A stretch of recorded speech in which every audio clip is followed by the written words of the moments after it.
વિસાવદરની જે પેટા ચૂંટણી છે હવે એને ગણતરીના જ દિવસો બાકી છે ત્યારે વિસાવદરમાં આજે કહેવાય છે પ્રચાર પ્રસાર માટે છેલ્લો દિવસ છે। આની પહેલા જે કહેવાય સંકલ્પ પત્ર હોય તે ભારતીય જનતા પાર્ટી હોય, કોંગ્રેસ હોય કે આમ આદમી પાર્ટી છે તેમણે બહાર પાડ્યા છે અને આ સંકલ્પ પત્રમાં સૌથી ચર્ચિત સંકલ્પ પત્ર છે આમ આદમી પાર્ટીના ઉમેદવાર ગોપાલ ઇટાલિયાનું। આજે તેની જ વાત કરવી છે। નમસ્કાર, આપની સાથે હું ભગવતી વિસાવડિયા।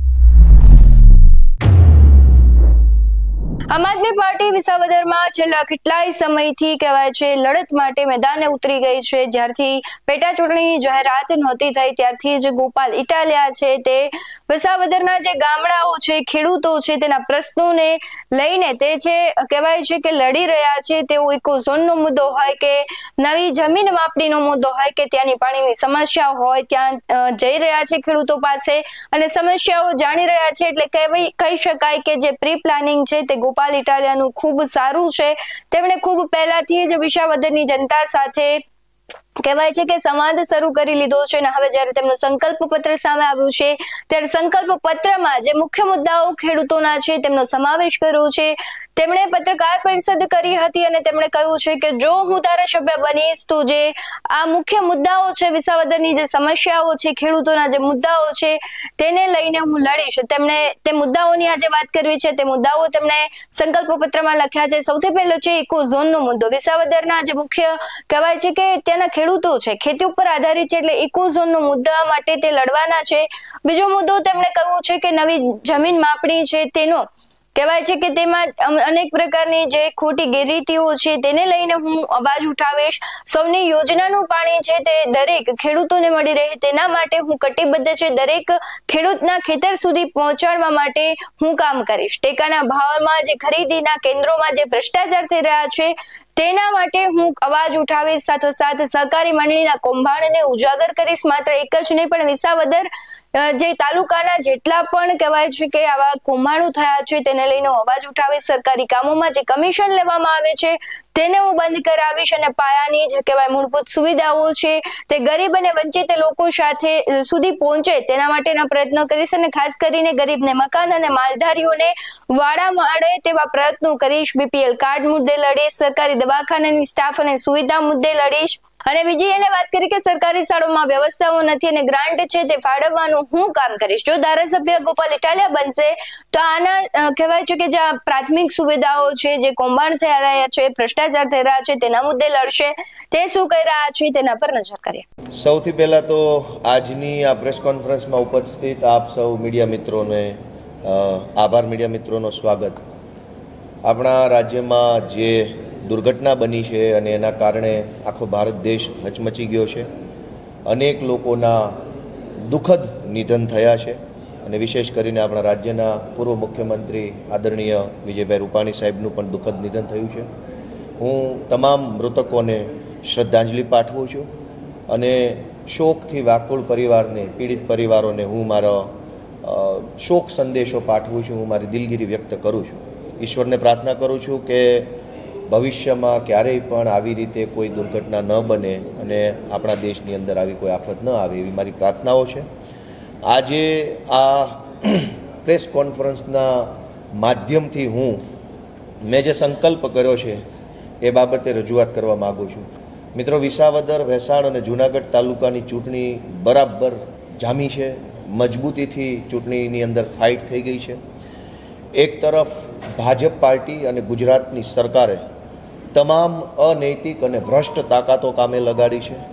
આખા ગુજરાતમાંથી માથાભારે માણસો, મંત્રીઓ, ધારાસભ્યો, સાંસદો, ભાજપના હોદ્દેદારો, હજારો માણસો ભાજપની સરકાર અને ભાજપ પાર્ટીને બચાવવા માટે વિસાવદર વિધાનસભામાં ધામા નાખ્યા છે। એક તરફ આખું તંત્ર લાગ્યું છે, એક તરફ મારા જેવો એક નાનકડો જુવાન આફતના વાવાઝોડાની વચ્ચે કોડિયું બની અને ટમટમે છે। મને લોકોનો સહયોગ છે, લોકોનો પ્રેમ અને લોકોના આશીર્વાદથી હું આ લડાઈ લડી રહ્યો છું। બીજી બાજુ સત્તાના દમ પર, પોલીસ, પૈસા, દારૂ, ગુંડાઓના દમ ઉપર ભાજપ પાર્ટી આ ચૂંટણી લડી રહી છે અને આ ચૂંટણીએ આખા ગુજરાતનું ધ્યાન ખેંચ્યું છે। ગુજરાતના એક એક ખૂણા સુધી આ ચૂંટણીની ચર્ચા પહોંચી છે। ત્યારે વિસાવદર વિધાનસભાના ધારાસભ્ય તરીકે જીત્યા બાદ ગોપાલ ઇટાલિયા આ પંથકની જનતા માટે શું શું કામ કરવાના છે એ બાબત મેં એફિડેવિટના સ્વરૂપમાં જનતા સમક્ષ રજૂ કરી છે. મિત્રો, 50 રૂપિયાના સ્ટેમ્પ ઉપર એક ધારાધોરણ પ્રમાણેનું લીગલ એફિડેવિટ મેં બનાવ્યું છે અને આ એફિડેવિટના માધ્યમથી હું આવનારા જે કાંઈ પણ સમય પૂરતો ધારાસભ્ય બનવાનો છું એ શું કામ કરીશ એની હું જાહેરાત કરવાનો છું. મિત્રો, આ પંથકમાં સૌથી મોટી સમસ્યા ખેડૂતોને જે સૂવા નથી દેતી, ઊંઘ નથી આવતી, ખાવું ન ભાવે એટલી ચિંતા થાય એ ઇકોઝોનનો પ્રશ્ન છે. ઇકોઝોન છે આ પંથકના અનેક ગામડાઓના ખેડૂતને મૂંઝવતો પ્રશ્ન છે અને માત્ર ખેડૂત નહીં, ખેડૂત, ખેત મજૂર, માલધારી, પશુપાલક, વેપારી, આ તમામ લોકોને ઇકોઝોનથી તકલીફો પડવાની છે. આ તમામ લોકો જંગલ વિભાગના ગુલામ બની જાય એવા પ્રકારનો આ ઇકોઝોનનો કાયદો છે. આ ઇકોઝોન કોઈ પણ સંજોગોમાં લાગુ ન પડે તે માટે થઈ વિસાવદરના ચોકથી લઈ વિધાનસભા સુધી લડવા માટેનો મેં સંકલ્પ કર્યો છે અને ખેડૂતોના પડખે ઊભા રહી ઇકોઝોનના વિરુદ્ધની લડાઈને મજબૂત બનાવવા માટેનો સંકલ્પ કર્યો છે. દોસ્તો, નવી જમીન માપણીના કારણે આખા ગુજરાતના ખેડૂતો, જેને આપણે ડિજિટલ જમીન માપણી કહીએ, એના કારણે ખેડૂતોને ભાઈઓમાં ઝઘડા થાય, ખોટા કોર્ટ કેસો થાય, કચેરીઓના ધક્કા ખાવા પડે, એવા પ્રકારની પરિસ્થિતિ નિર્માણ થયું છે. ત્યારે ધારાસભ્ય તરીકે હું આ જમીન માપણીના વિરોધમાં વિસાવદરથી લઈ વિધાનસભા સુધી સ્પષ્ટ અને મજબૂત અવાજ ઉઠાવી અને ખેડૂતોને જમીન માપણીમાં જે અન્યાય થયો છે તેની સામે લડત ચલાવવાનો છે. મિત્રો, સૌની યોજનાનું પાણી, કેમ કે ખેતી અને ખેડૂત આ બંનેના માટે જરૂરી છે પાણી. પાણી ન હોય તો ખેતી થઈ શકે નહીં, ખેતી ન થાય તો ખેત મજૂરો, વેપારીઓ, મજૂરો બધા માટે હાલત કફોડી બને. સૌની યોજનાનું પાણી જે ગામ સુધી નથી પહોંચ્યું ત્યાં પહોંચાડવા માટે થઈ અને કટિબદ્ધ રહેવાનું, ઉનાળામાં ડેમ ભરાઈ જાય, પાણી ભરાઈ જાય એ માટે થઈ કટિબદ્ધ રહેવાનો મેં એક સંકલ્પ લીધો છે. ટેકાના ભાવે જણસી ખરીદ જે ચાલે છે એ જણસી ખરીદીના કેન્દ્રોમાં ભાજપના માણસો ભયંકર ભ્રષ્ટાચાર કરે છે, તોડબાજી કરે છે અને ખાંડીએ 2-5 હજાર રૂપિયા પડાવી લે છે. દોસ્તો, આ વખતે ટેકાના ભાવના ખરીદી કેન્દ્રમાં બિલકુલ ભ્રષ્ટાચાર ન થાય તે માટે તકેદારી રાખવાનો સંકલ્પ મેં કર્યો છે. સહકારી મંડળીઓમાં જે કરોડો રૂપિયાનું કૌભાંડ થયું છે અને એના કારણે ખેડૂતો ખૂબ દુઃખી છે અને માત્ર વિસાવદર વહેસાણમાં નહીં, આખા જૂનાગઢ જિલ્લાની અંદર જ્યાં જ્યાં સહકારી મંડળીઓના કૌભાંડ છે એ કૌભાંડને હું ઉજાગર પણ કરીશ. એમના જે કાંઈ કૌભાંડીઓ છે એમના વિરુદ્ધ કાયદેસર કાર્યવાહીઓ કરાવીશ અને જે પીડિત નિર્દોષ ખેડૂતો છે એને ન્યાય અપાવવાનું કામ જો હું ધારાસભ્ય બન્યા પછી ખેડૂતો માટે કરીશ. દોસ્તો, આ વિસ્તારમાં નદી નાળા બનાવવાનું કામ હોય, બ્લોકનું કામ હોય, ગટરનું કામ હોય, રોડ રસ્તાનું કામ હોય કે અન્ય સરકારી જેટલા કામો છે એમાં ભાજપના નેતાઓ, પાર્ટીના નેતાઓ અને ચૂંટણી જીતેલા નેતાઓની કટકી અને કમિશન હોય છે. ખુલ્લેઆમ કટકી કમિશન દરેક કામમાંથી ટકાવારી પ્રમાણે માંગે છે. મેં નક્કી કર્યું છે કે વિસાવદરની જનતાના આશીર્વાદથી ધારાસભ્ય બન્યા પછી તમામ સરકારી કામોમાં એક પણ પૈસાની કટકી ન થાય, કમિશન ન લેવાય એ બાબતની હું ખાસ તકેદારી લઈશ, લડાઈ લડીશ અને ભ્રષ્ટાચાર મુક્ત વિસાવદર ભેસાણ તાલુકો બને એના માટે હું કામ કરવાનો છું. આ પંથકમાં ખેતી મજૂરી કરી અને પરિવારનું ગુજરાન ચલાવતા ગરીબ પરિવારો ખૂબ રહે છે, જેમાં અલગ અલગ જ્ઞાતિના લોકો છે, વંચિત વર્ગના, પછાત વર્ગના. એમની પાસે પાયાની મૂળભૂત સુવિધા એટલે કે ઘરનું મકાન જ નથી અને એટલે લાચારીવશ, મજબૂરીવશ ગરીબ માણસ, પછાત વર્ગના વ્યક્તિએ મજબૂરીવશ ગામની સરકારી ગૌચર કે પડતર જમીનમાં પોતાનું કાચું પાકું મકાન બનાવવું પડે છે. હવે આ કાચું પાકું મકાન બનાવે એટલે ભાજપના માણસો એને દર ચૂંટણીએ દબાવે છે કે જો તું ભાજપને મત નહીં આપ તો તારું ઝૂંપડું હું તોડી નાખીશ. અને એવી જ રીતે માલધારી સમાજને પણ વાડાના પ્રશ્નો છે. માલધારી સમાજ મોટા પાયે પશુ ઢોર રાખતા હોય છે, એમને ગાયો, ભેંસો, બકરા, ઘેટા બાંધવા માટે વાડાની જરૂર પડે છે. સરકારે વાડા ફાળવણી કરી નથી એટલે મજબૂરીવશ, લાચારીવશ માલધારી સમાજે પોતાના માલઢોર જે છે એ સરકારી જમીન ઉપર રાખવા પડે છે અને પછી ભાજપના માણસો એમને કાયમ દબાવ્યા કરે છે. તો દોસ્તો, મેં નિર્ણય કર્યો છે કે માલધારી સમાજને વાડાઓની ફાળવણી થાય અને ગરીબ વર્ગને 100 વારિયા પ્લોટ મળે તે માટે થઈને મામલતદાર કચેરીથી લઈ, કલેક્ટર કચેરીથી લઈ વિધાનસભા સુધી પૂરી તાકાતથી હું લડાઈ લડવાનો છું અને ધારાસભ્ય તરીકે પછાત વર્ગના લોકોને, માલધારી સમાજને હું એમનો અધિકાર અપાવવા માટે કોશિશ કરવાનો છું. મિત્રો, આ પંથકની અંદર અનેક એવા ગરીબ માણસો રહે છે કે જેમની પાસે BPLનું કાર્ડ જ નથી, કૂપનમાં નામ નથી, કૂપન જ નથી. જો ગરીબ માણસને BPLનું કાર્ડ ન મળે સક્ષમ માણસો પાસે બીપીએલનું કાર્ડ હોય અને ગરીબ માણસ પાસે એક નાનું કાર્ડ ન હોય તો એ બહુ મોટી આપણા માટે દુર્ભાગ્યની બાબત કહેવાય. ધારાસભ્ય તરીકે ચૂંટાયા બાદ જે કાંઈ પણ જરૂરિયાતમંદ પરિવારો છે એ તમામ પરિવારોને બીપીએલનું કાર્ડ મળે, એમને સમયસર અનાજ મળે, ધક્કા ખાધા વગર અનાજ મળે, એ માટે હું સતત પ્રયત્નશીલ રહેવાનો છું.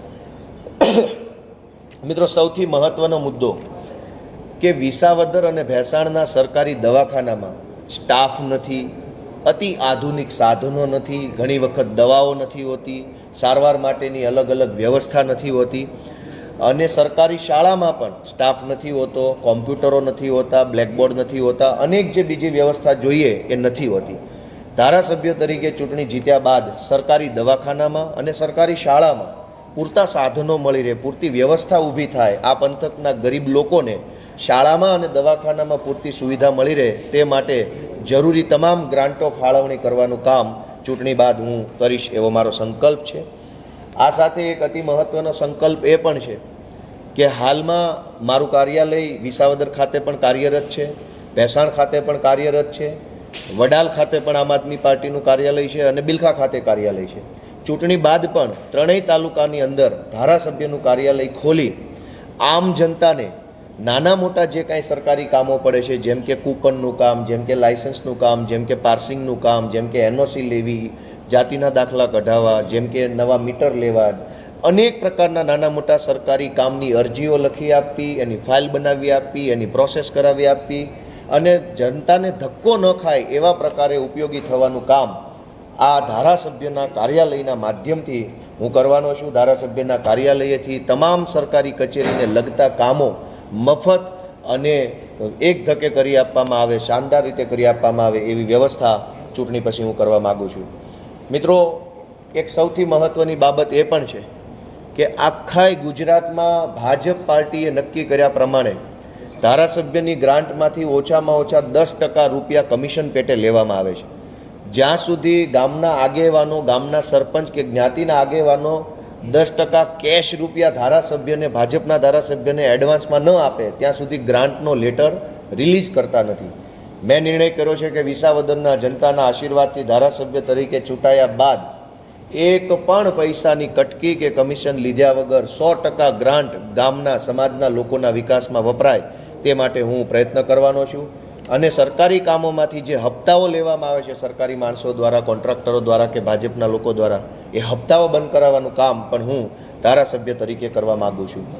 દોસ્તો, આ વિસ્તારમાં વન વિભાગ અને પીજીવીસીએલ દ્વારા અનેક નિર્દોષ ખેડૂતો ઉપર ખોટી એફઆઈઆર કરવામાં આવી છે.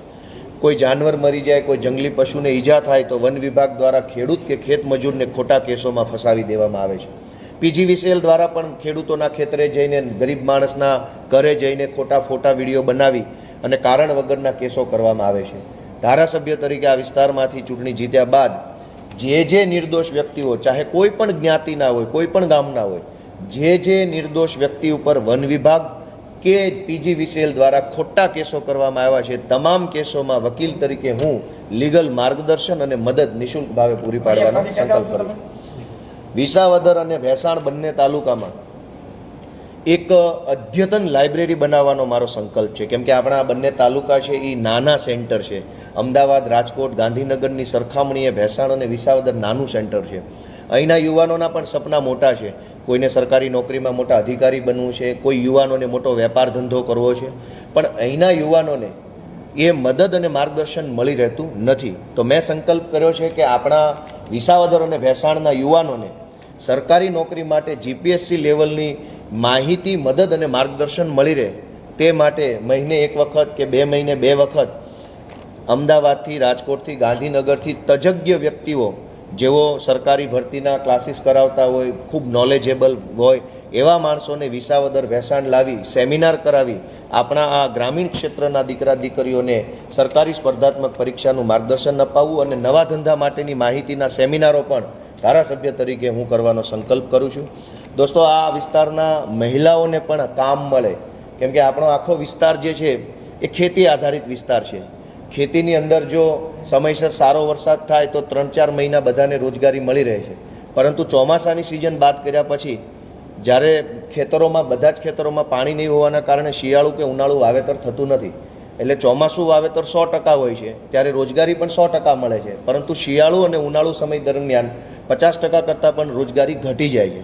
તો આપણી મહિલાઓને, બહેનોને સ્વરોજગાર અથવા ગૃહ રોજગારનું કામ મળી રહે એ માટે હું પ્રયત્ન કરવા માગું છું, અને એ માટે હું અમદાવાદ કે રાજકોટ કે દિલ્હી, મુંબઈના જે કાંઈ NGO હોય એનો સંપર્ક કરીને આપણા વિસ્તારની બહેનોને બ્યુટી પાર્લરનું કામ કે સીવણ ક્લાસ કે ભરત ગૂંથણ કે અગરબત્તી બનાવવી કે મિલ્ક પ્રોડક્ટ બનાવવી, એવા નાના મોટા જે ઘરકામ છે એ ઘરકામ મળે અને એમાંથી એની આવક થાય એવા પ્રકારનો પ્રયત્ન સામાજિક રાહે હું કરવા માટે સંકલ્પ કરું છું.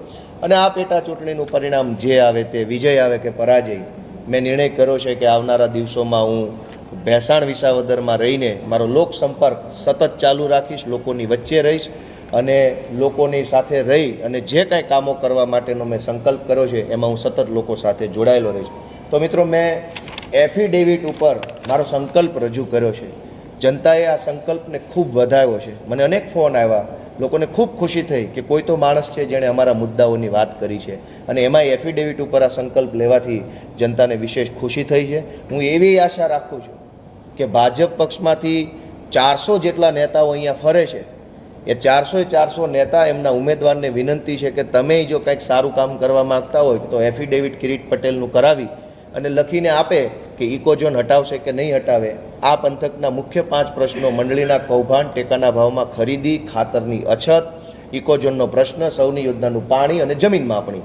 આ મહત્વના 5 પ્રશ્નો ઉપર કિરીટ પટેલ પણ એફિડેવિટ આપી અને પોતાની વિચારધારા રજૂ કરે એવી પણ હું માંગણી કરું છું. સૌનો ખૂબ. આમ તો કહેવાય કે ચૂંટણી આવે એટલે દરેક વ્યક્તિઓ છે પ્રચાર પ્રસાર કરે, વાયદાઓ કરે, સંકલ્પ પત્રો બહાર પાડે, પરંતુ ખરેખર જ્યારે ધારાસભ્ય બને અથવા કોઈ પણ એક પદ માટે તે જીતે છે ત્યારે તે કરે છે કે નહીં, તે અત્યાર સુધીનો સૌથી મોટો પ્રશ્ન છે. કારણ કે દરેક લોકોનો મિજાજ બદલાઈ જાય છે. સત્તા આવી જાય એટલે તેમને થઈ જાય કે ભાઈ હવે જનતાનું શું કામ છે. દરેક વખતે આવું થાય છે. માત્ર વિસાવદરની જ વાત નથી કરવી, કારણ કે ગુજરાતમાં દરેક ચૂંટણીઓ બાદ જે જનપ્રતિનિધિઓ છે તેમનો મૂડ બદલાઈ જાય છે. સત્તાની લાલચમાં તેમને સામાન્ય જનતા છે તે ભૂલાઈ જાય છે. અત્યારે તો છે ગોપાલ ઇટાલિયા સંકલ્પ પત્ર બતાવી રહ્યા છે, કહી રહ્યા છે કે આ મુદ્દાઓ પર તે લડશે, પરંતુ વાસ્તવિકતામાં જો તે લડે તો ખરા નેતા કહેવાય. આ મુદ્દે તમારું શું કહેવું છે? કમેન્ટ કરી જરૂરથી જણાવજો. આવા જ વધુ બાલુ સાથે ફરી મળતા રહીશું. તમે અમારી YouTube ચેનલને સબસ્ક્રાઇબ કરવાનું, અમને Facebook અને Instagram પર ફોલો કરવાનું ભૂલશો નહીં. બાકી નવી અપડેટ્સ મેળવવા માટે આપ જોતા રહો BS9 TV ન્યૂઝ. નમસ્કાર.